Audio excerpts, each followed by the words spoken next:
Hi folks, this is Don Meissner with the North Country Fishing Report.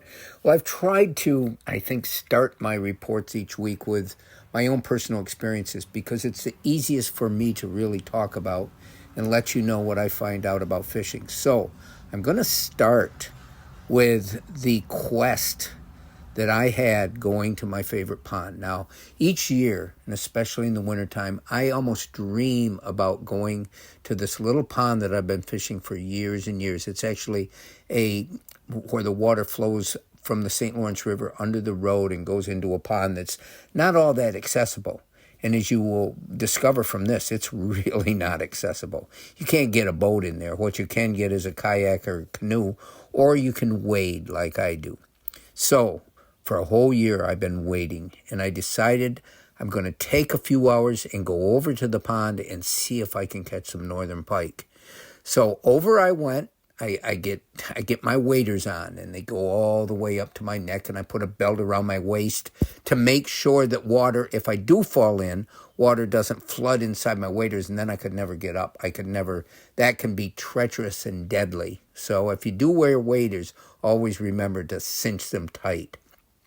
I start down the long walk that goes through the woods to get to the weed line where I enter this pond. And the walk is probably, it's several hundred yards. But that was only the beginning. As I got down where I normally approach the pond, the growth, the brush growth was so unbelievable thick.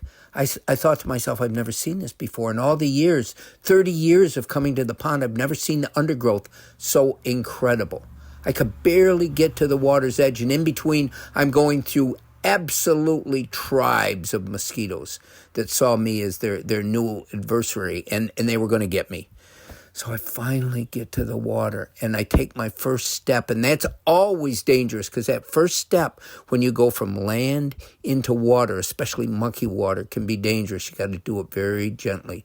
And I started, and I'm thinking, oh my gosh, the weed growth is so thick. Can I even walk through this? Well, let me skip ahead.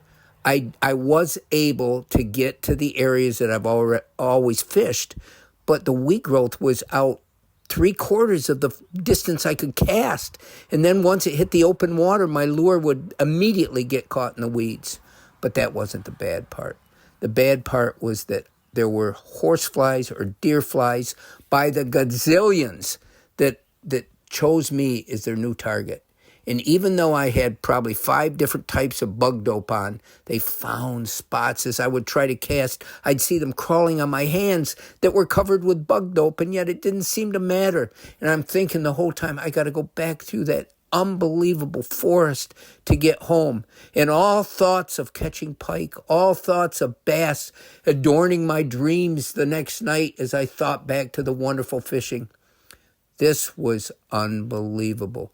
So I got back to the shore, and I started, and I thought, if I can get in the big woods, I won't have the mosquitoes the same. I won't have that underbrush where I'm falling over down timber.